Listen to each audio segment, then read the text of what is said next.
My name is Linda Nepri. I was born in Florida. Okay, and what year? You ain't got to tell me exactly. It will be vague Yes. as I'm not linear, Yes. but early enough that I was able to spend my childhood in Black Bottom. All right. And when did you and your family move to Black Bottom? It was sometime in the 50s. Okay. Yes. Yeah. And so that's your connection to Black Bottom, your family, entire family. Was it you and your parents, your siblings? It was my mother and father and my brother and sister. Okay. Yes, we all moved because, as I had shared with you, my father was a mortician. But in the South, if you were not properly positioned, you had to wait a long time before you had an opportunity. Mm. And so even though he had a degree in mortuary science, he found it difficult to make a living because there were only 2 funeral homes at that time. Okay. And so it looks like you lived in Black Bottom. Did you also go to school there? Yes. I started off at Duffield Elementary, but because it was out of the, what do you call it, the parameters of the area, they switched me over to Norvell Elementary School. So I went to Norvell. Yeah. Do you remember anything else you did while you were staying in Black Bottom? Was your church there? I went to Macedonia Church, which was on St. Alban. Mm-hmm. But early in the morning, you know where St. Joseph Church is on Gratiot? Mm-hmm. Okay. My mother, my grandmother, my brother, and I, since my mother was raised in Catholic schools in Florida, we would get up early in the morning and we would walk across a wooden bridge from Waterloo and St. Alban over to that Catholic church right off of St. Joseph, right off of Gratiot. Yeah, that was beautiful memories back then. Oh, that's really good to hear. Anything else? Did any of your other family actually move up? Do you have any aunts, uncles, cousins that moved from Florida? Yeah, yes, it was my aunt who moved my father here. And then after he had worked at Chrysler and Dodge, Maine, because he held 2 jobs down, he moved us up from Florida. Wow. Yes. Wow. Just to go back to the other connections you have with Black Bottom, living there, going to school there, going to morning mass. Anything else that we mentioned? We talked earlier. You mentioned about the skating rink and things like that. Oh, the Arcadia skating rink. Yes. I think, let me digress a little bit, because I like to look at the community itself. It was a very beautiful street that we lived on. There were beautiful flowers. People had rose bushes, different other kind of flowers. We had a large yellow blooming rose bush, yellow rose bush every year. And as you walked by, you could smell the roses.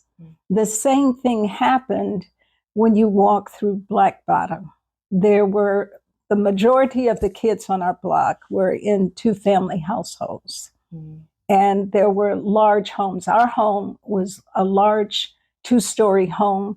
And because we had a large porch that the steps went down to the sidewalk, and there were double doors at the top of the steps, people would come over and they would sit on the steps and talk with our parents. And all the parents in the neighborhood knew each other. Down the street on the same block that I lived in was a store it wasn't really a store. I would say it was more like a confectionery, and it was called Jack and Joe's.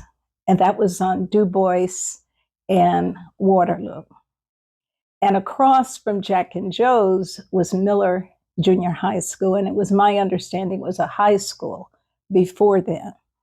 And going to Norvell Elementary School, we had some of the most phenomenal teachers. I can remember many of my teachers, like Mrs. Quinn. Mrs. Quinn was the art room teacher, and she would put plays together for us. And she would always say, use your lips, use your teeth, and use your tongue, because she felt it was important for us to articulate, because unfortunately, a lot of times we can slip back into the dim dialect instead of speaking English correctly. And we would have movies like Les Miserables, what is that? Les Miserables. Mm-hmm. We would have classic movies, and then we would listen to Peter and the Wolf so that we could understand the different instruments that were used for classical entertainment. I learned ballet from my science teacher. And Mrs. Holly was her name. I haven't thought of Mrs. Holly in years. And then my homeroom teacher was Mr. Parks. And as an incentive for us, he had in the back of the classroom, he had a treasure chest. And in that treasure chest, he had Black classical novels for us to read. And as an incentive to earn the right to get a book, you had to dress accordingly. You had to have your hair combed properly, and you had to turn in your homework. And so it was always a privilege to go to the back of the classroom, because only a few earned that privilege sometimes. I don't remember. I just remember sitting down, sprawled on the floor, reading these old books. Like one of the books was Liza, bless the Lord. Don't you know the day is dawn? If you don't get up, you scamp, there's going to be some trouble in this camp. So you read these books that you would not ordinarily read. You know, Dunbar's book. I can't think of all the Phyllis Wheatley. We learned poetry and things of that nature. And our teachers cared about us. And they would go out of their way to make sure, you know, that we were nurtured and well taken care of. So going to school as a kid, as I can remember, was a lovely experience. It was something you couldn't wait to do because we had these wonderful teachers. And that was in elementary school. And going to Miller Junior High School, of course, it was just down the block. And we had great teachers there as well. But going back to elementary school, I had a teacher. Her name was Mrs. Grundy. And Mrs. Grundy used to sing classical music. And when you think back, how great a woman would she have been? Because when you listen to some of the Black classical singers today, think about those that had the skill and the ability, but not the other opportunity. So it was a good time. And then another teacher, her name is escaping me right now, she used to travel to Africa. And so she would bring back pictures of Africa and let us know, you know, of our origins and how important it was to know from whence you come so that you could aspire for greater things. So I really think in looking back and having astonishing men and women as examples, it made a tremendous impact on my life. And a lot of my friends, of whom I still am friends with today, as I was sharing with you, yeah. I would love for you to meet some of my friends from Waterloo and St. Albans and from Norvell Elementary School. Yeah, my next question was actually to bring up what the community like in Black Bottom was, but you pivot to that seamlessly.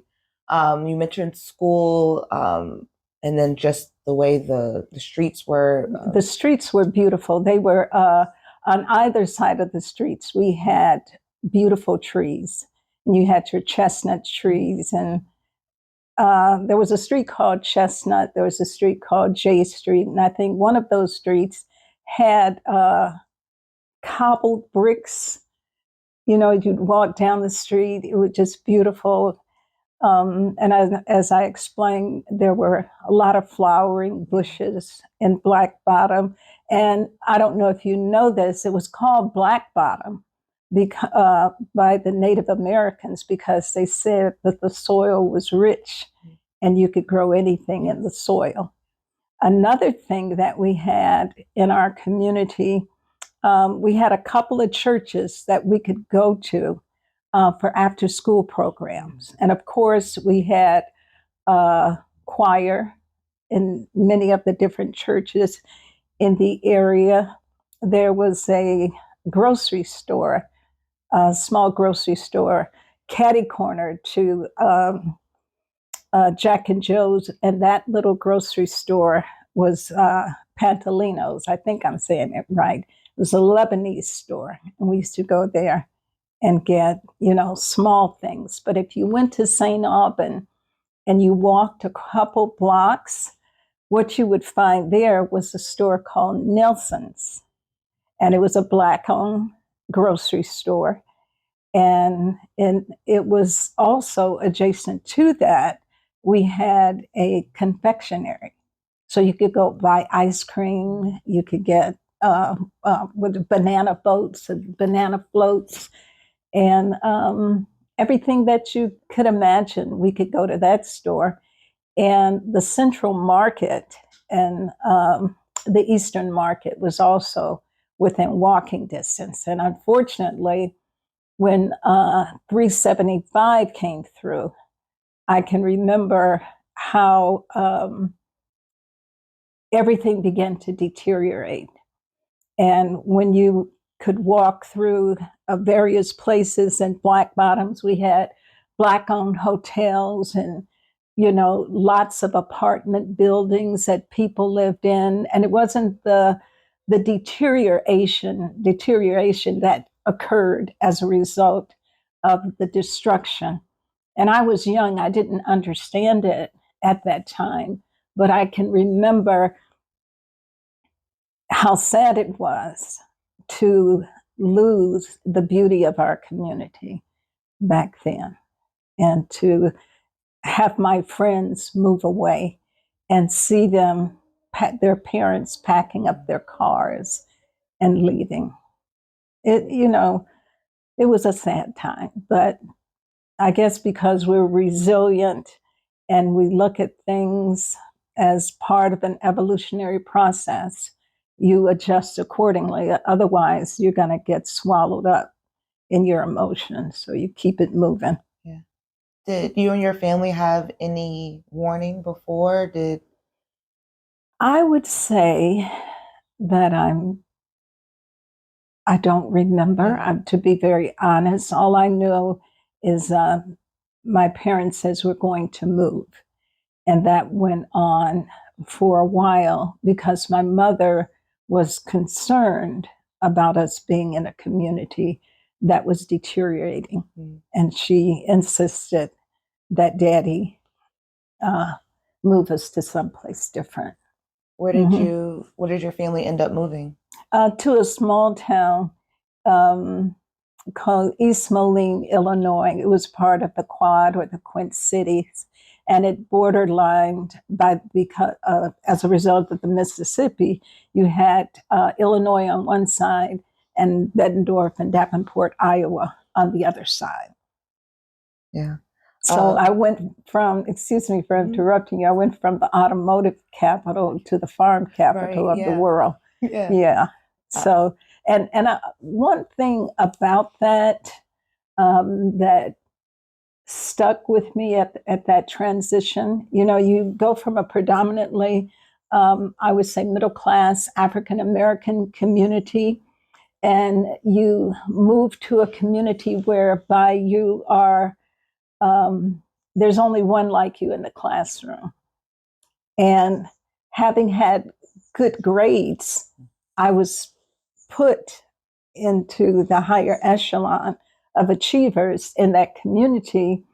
But when I looked at the textbooks, we were 10 and 11, 9, 10, and 11 editions behind. And that stuck with me. And rather than to succumb to the pressures of not being able to keep up. I can remember many nights staying up all hours of the night. I think I developed insomnia as a result of that because I had to, read, a great deal in order to keep up. So I wasn't traumatized, but I think I was refined and not defined by that experience. So no regrets. Yeah. Yeah, you did tell me that other parts of your family came up to Detroit. So when 375 happened, did everyone get dispersed, or were some people able to stay within the Detroit area? The majority of the people left. Yeah. Yeah. How we were able to stay connected, it's only by the grace of God. As I play that back, like I say, many of my elementary school friends, I know where some of them are, even to this day. Yeah. Yeah. But it was, some people may be more aware, like my brother, since he's older and more sensitive to things, he could tell you more details about that impact. But it was a disintegration of our community. And my friend Patricia, my girlfriend Lenora, we all moved out. We all left, and some people moved to the west side, and maybe some people moved further east. But it was devastating. Yeah. Yeah. Yeah, it definitely sounded like a scattering. Yes. Yeah, it was. But you are back in this area. Do you have a vision of what you think should happen? 375, they're planning on tearing it down and building a boulevard with about Oh, really? an extra maybe 20 or 30 acres of land. And you mentioned a lot of things as you're telling us about Black Bottom and everything. But do you see something future or Well, your I think imagination? subsequent to what happened to our community over there, it's a pattern that I've seen play out across the United States. And even if you go back to colonization, you look at Native Americans on reservations, you look at the Trail of Tears. If we don't look at patterns of urban renewal, if we don't look at patterns of how people are displaced, indigenous people or people of color, if we don't look at those patterns of behavior and not take it into consideration that there's a larger plan at play, then I think the comfort we have in living in this country, even as African Americans, I think people are that are not of a middle. I think the middle class, lower class, whatever, this whole class system is to me disingenuous.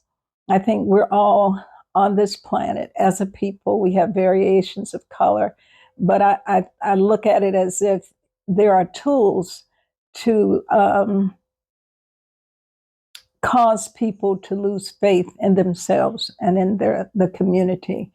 And as a result of that, all people are going to be displaced. So you have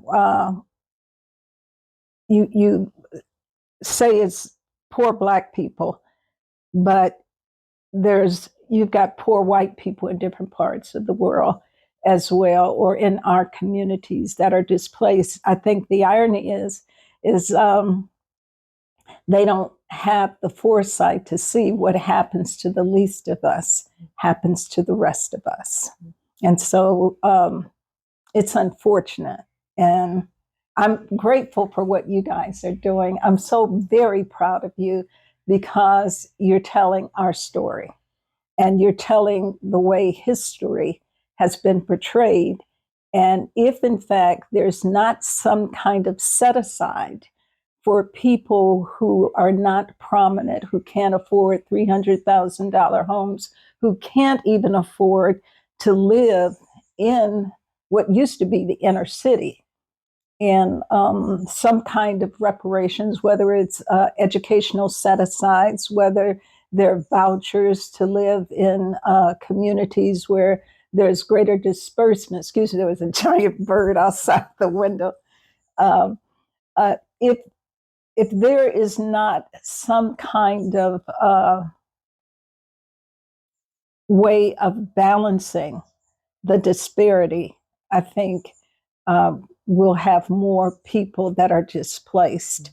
And people say, oh, that's a disgrace. They have this, that, and the other. No, you can break a people down so far spiritually that they don't have the wherewithal, they don't have the resources, and the emotional disparity is so great, they can't pull themselves up. So I think what you're doing, and if you could elevate it to as high a plateau as you possibly can, looking at the political drawbacks going to be associated with your doing that. But if more people can become sensitive to what is going on, individuals as young as yourselves will have an opportunity to live in a community, because it shouldn't be this disparity, because you can't get the same opportunities. But there should be some set-asides in the communities to allow people of different economic backgrounds to be a part of the whole. So, can you talk more about how do you see Black Detroiters today being impacted by the loss of Black Bottom and Paradise Valley?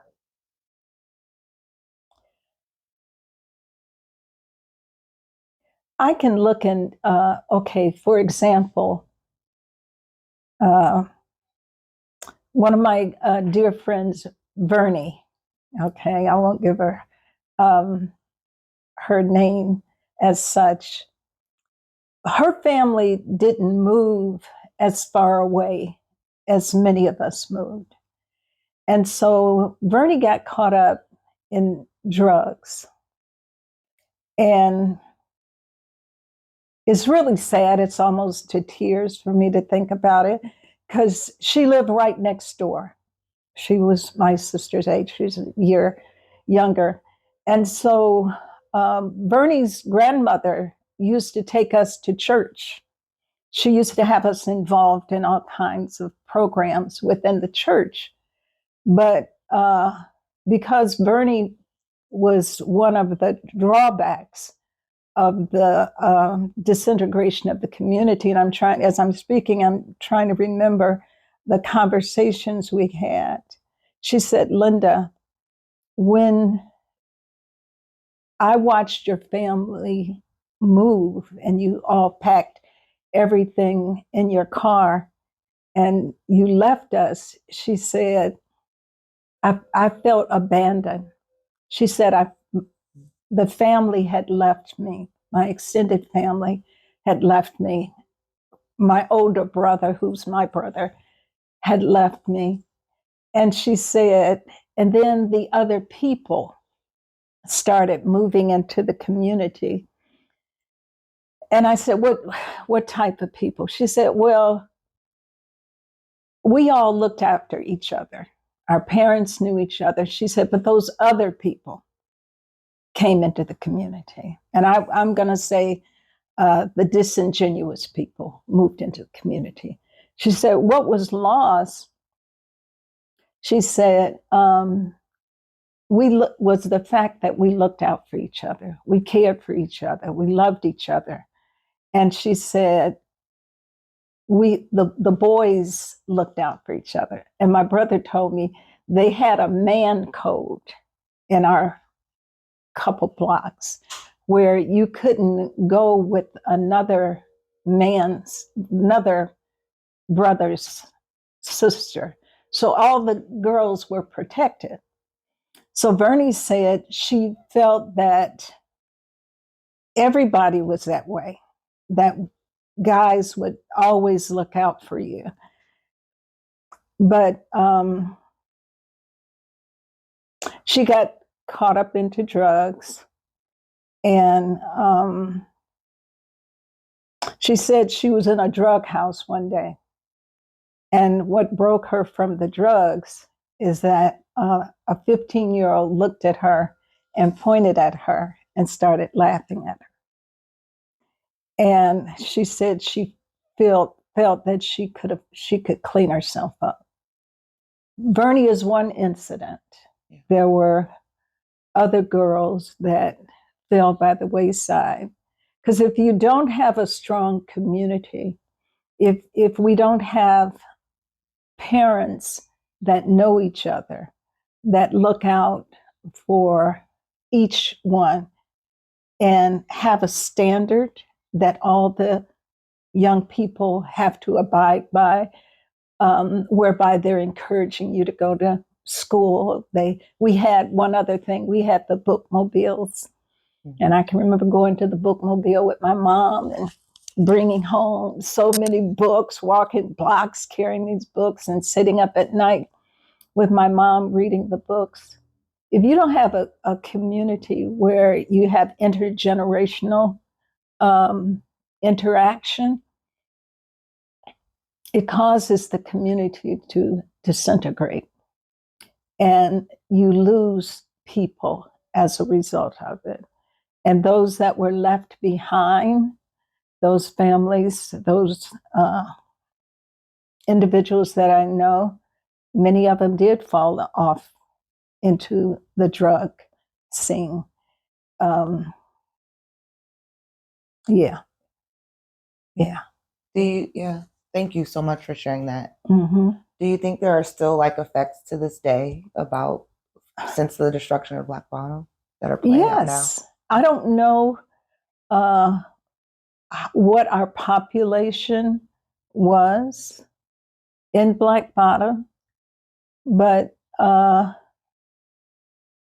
can look at different people. Many of them have died. I mean, many of them, especially during COVID, because people were holding on to threads. They didn't have the educational system. You look at Miller Junior High, you had Norvell. Duffield is still around, but there were other little schools. There were other, there was Zion Hope, there was Gleiss Center, there was Macedonia.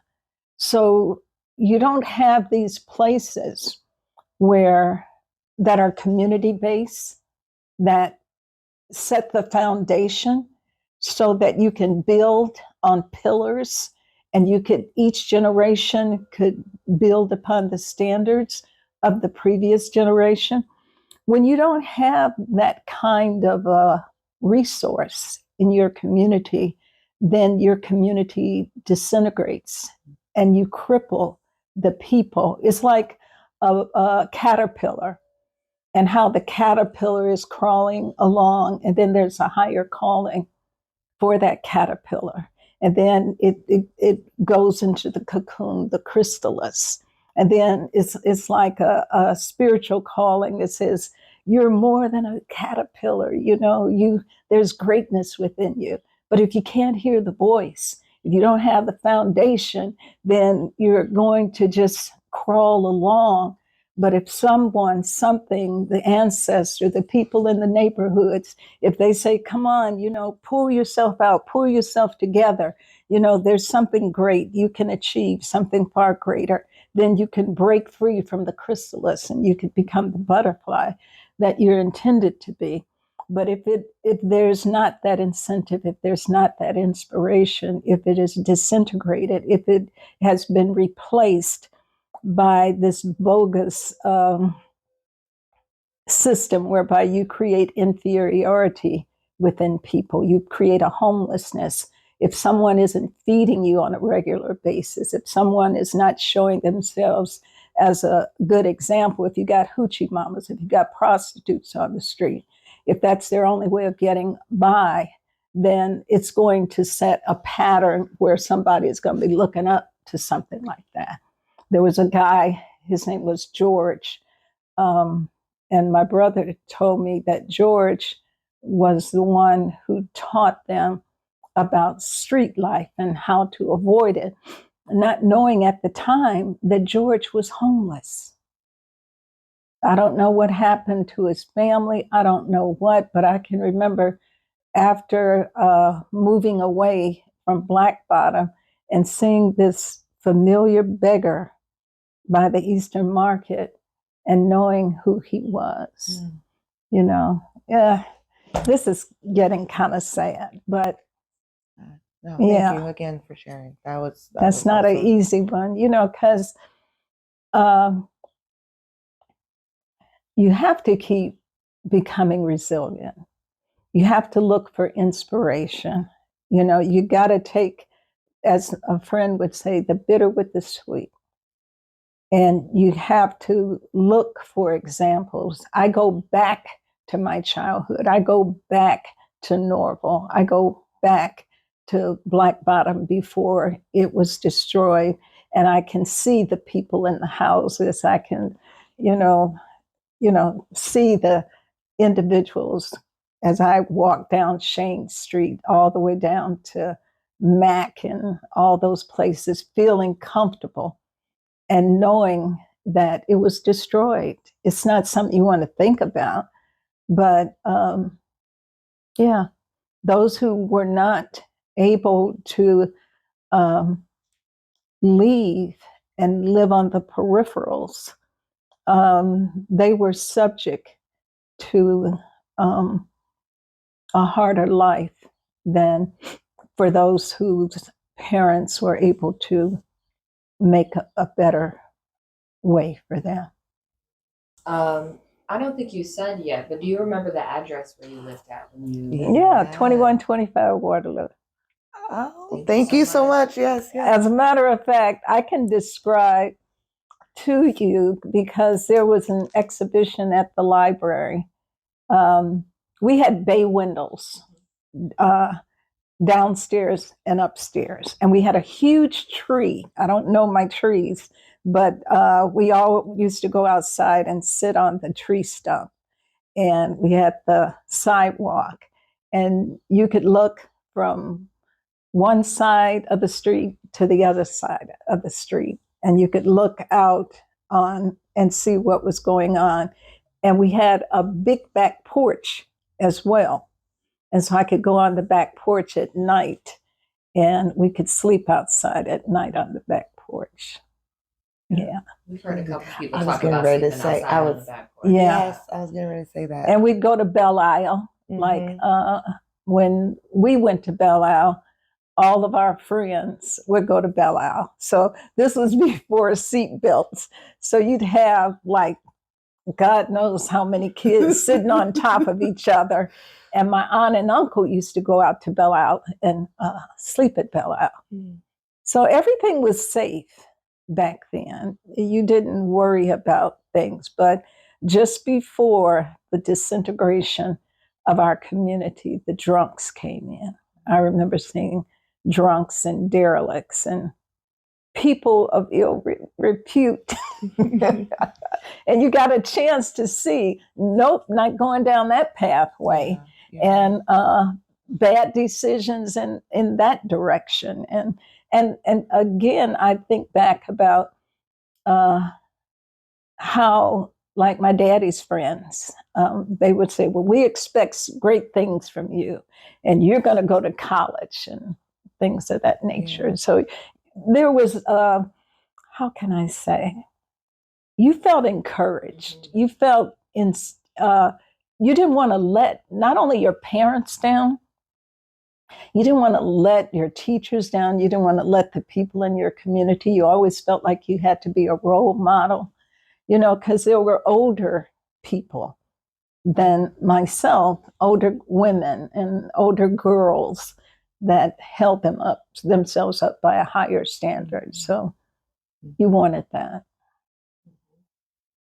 What is most important for people to remember about Black Bottom and Paradise Valley?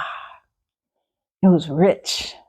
It was wonderful. My dad was a trumpet player during World War II, so he traveled all over with this black troupe playing music. And so in our community, there was this one guy, Oscar Huckleby. And Oscar Huckleby was a renowned dancer. I don't know, but he had a group of gay people. And so they would come down the street, they would have, they would just be, there was a wondrousness about it. There was not a stigma associated with it. It was just, they were who they were. And so you had music in the community, you had a sense of religion, but I say it was more spirituality. You saw more spirituality.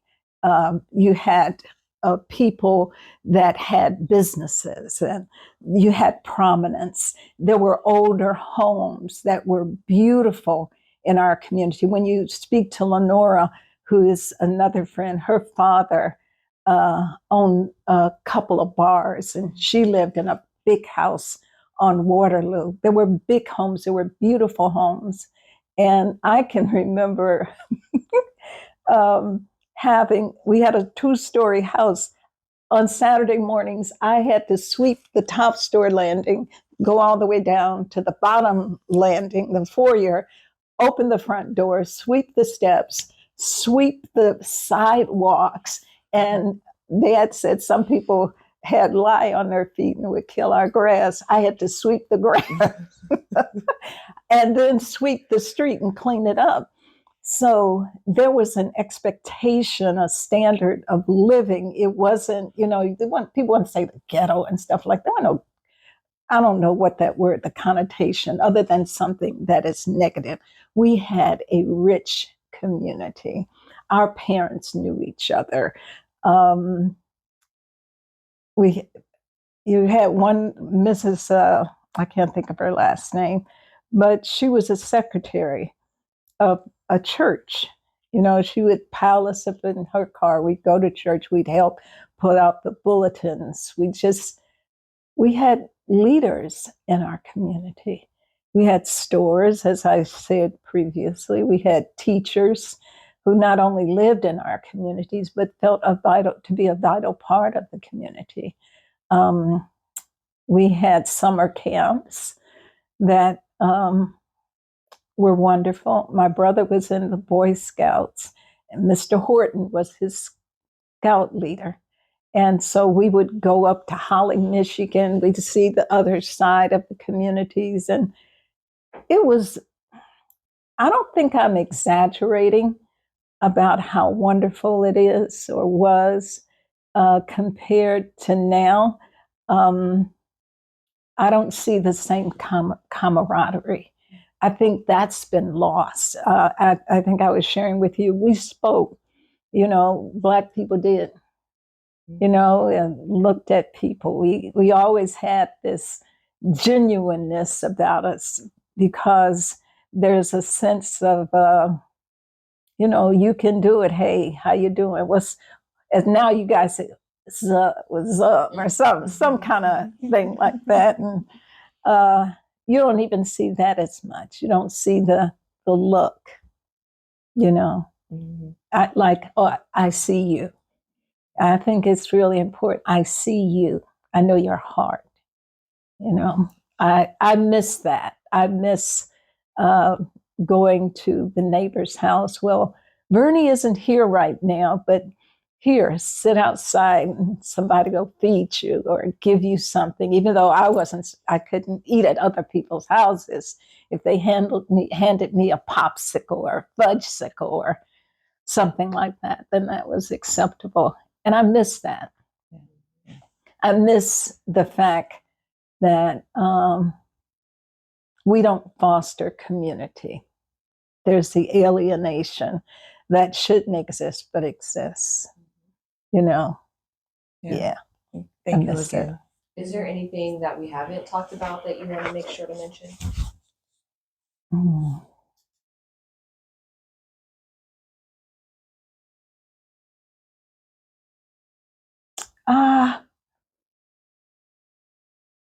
I may have touched upon it, and I'm trying to find a way of speaking about it in a way that is meaningful. Um, let's see. I guess a way of deliberately causing disintegration of a community.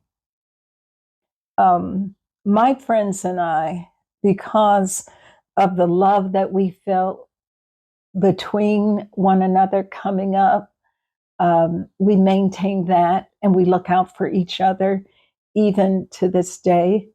And the deliberate demise of that, whether it's subliminal or not, how do we perpetuate our own destruction? I don't know if that's what you're asking for, but how do we not have a sense of community when social media brings us together on different levels? How do we not communicate with each other when we see one another? I miss Waterloo. I miss the people. You don't have to reach out and hug somebody, but you could put so much love in your eyes, in your heart, that you can see. I can see you. I can see your heart. I can see what you're all about. I see you. That being lost, that's, how can I say that? That's I think the spirit, we talk about the spirit of Detroit. I think the spirit of Black Bottom is missing. And we were deeply hurt.